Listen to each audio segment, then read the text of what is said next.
Contribuer à l'amélioration durable de la sécurité alimentaire et nutritionnelle des ménages, notamment les plus vulnérables, ainsi que leur capacité de résilience d'ici à 2022, tel est le but visé par le Programme national d'appui à la sécurité alimentaire et à la résilience, PNASAR. Le PNASAR opérationnalise la stratégie nationale de sécurité alimentaire et de résilience adoptée par l'État du Sénégal en 2016. Il s'articule autour de 5 sous-programmes, lesquels se déclinent en 15 composantes, 30 sous-composantes et 115 actions prioritaires. En 2016, le Sénégal s'est doté d'une stratégie nationale de sécurité alimentaire et de résilience. Et pour opérationnaliser cette stratégie-là, il fallait élaborer un programme. Et c'est ce programme-là, intitulé Programme national d'appui à la sécurité alimentaire et à la résilience. Fruit du processus ayant vu la participation de tous les acteurs impliqués dans la mise en œuvre de la stratégie nationale de sécurité alimentaire et de résilience, SNSAR, le Programme national d'appui à la sécurité alimentaire et à la résilience est arrimé à l'axe 2 du plan Sénégal émergent, PSE. Il est en parfaite harmonie avec les engagements pris par le gouvernement du Sénégal quant aux politiques et stratégies de sécurité alimentaire, tant au plan sous-régional qu'international, UEMOA, SILS, CEDEAO, de même que vis-à-vis des partenaires techniques et financiers. Cet atelier est en fait l'épilogue d'un long processus qui a vu la participation des 14 régions, qui a vu également la participation des partenaires techniques et financiers, des ONG, le secteur privé, tous les sectoriels ont participé à l'élaboration de ce programme. Ce programme participatif et inclusif est centré sur les actions les plus pertinentes pour atteindre la sécurité alimentaire d'ici le pas de temps 2022. Il est axé en 5 phases de 5 ans jusqu'en 2035. Les actions prioritaires pour la sécurité alimentaire dans tous les secteurs ont été identifiées en cohérence avec les objectifs de la stratégie nationale de sécurité alimentaire et de résilience. Le SECNSA assure la coordination du PNASAR en s'appuyant sur un système de suivi-évaluation performant en lien avec les cellules d'études et de planification CEP ou les structures dédiées au sein des ministères sectoriels. Pour la mise en œuvre sur le terrain, les autres sous-programmes seront exécutés par les différents ministères sectoriels conformément à leur mission.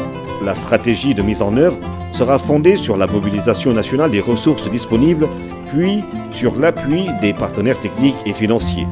Pour les procédures et méthodes de mise en œuvre des interventions, la démarche participative et inclusive sera appliquée et privilégiée.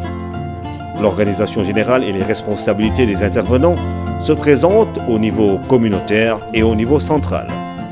Pour arriver à lutter contre l'insécurité alimentaire, il faut fédérer les synergies.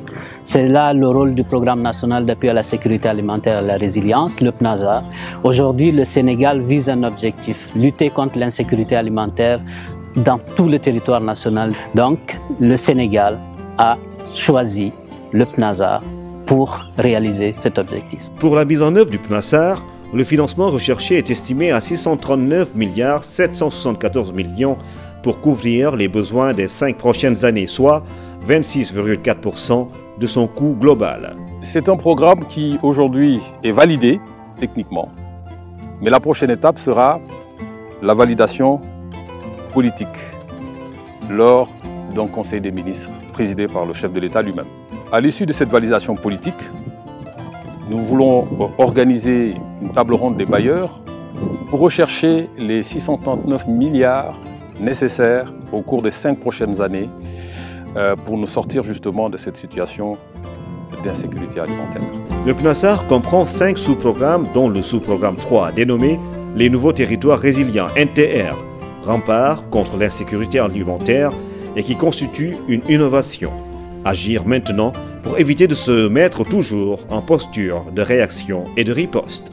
Pour sortir le Sénégal de l'insécurité alimentaire, il nous faut absolument bâtir des remparts à cette insécurité alimentaire-là. Pour dérouler les NTR, nous avons 3 composantes. La première composante, c'est le système d'information sur les ressources de terroir.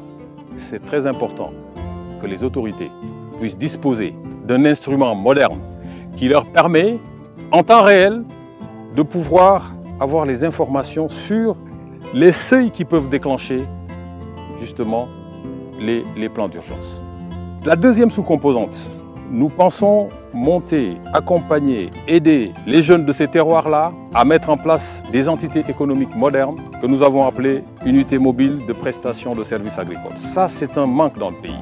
Si nous voulons agir sur la disponibilité de produits agricoles, il faut booster la production, il faut booster la formation, il faut booster la productivité, il faut permettre aux exploitations familiales de produire plus et de produire mieux. D'où la troisième sous-composante, la promotion d'exploitations familiales résilientes. Il faut que dans chaque ménage, et nous visons 90 000 ménages au cours des 5 prochaines années dans le pays, chacun de ces ménages-là devra être capable de constituer sa propre réserve céréalière, sa propre réserve en produits alimentaires. Voilà comment nous pouvons progressivement construire des terroirs résilients dans le pays. C'est pour ça que les NTR constituent une véritable innovation et c'est dans ce sous-programme-là que nous pensons pouvoir agréger, faire la synthèse de l'ensemble des autres sous-programmes pour que le PNASAR enfin devienne le programme phare de ce pays-là et que nous puissions également participer aux objectifs de développement durable qui visent à 2030 l'éradication complète de la faim. Voilà pourquoi le PNASAR aujourd'hui constitue le seul référentiel en matière de sécurité alimentaire et de résilience. Désormais, une fois que ce PNASAR sera validé politiquement, tous les projets, tous les programmes de ce pays, tous les acteurs, partenaires financiers et techniques, ONG, tous les acteurs en somme, devront se référer à ce programme. La réalisation efficace des actions permettra d'accroître la productivité et les productions de denrées alimentaires stratégiques. L'impact attendu du PNASAR est multiforme. Une amélioration de la balance commerciale du pays qui est déficitaire et des revenus des acteurs le long des chaînes de valeur. Une bonne sécurité alimentaire et une plus grande résilience des ménages et des communautés. Une nette amélioration de l'état nutritionnel des populations avec des productions suffisantes, diversifiées et nutritives, accessibles sur l'ensemble du pays.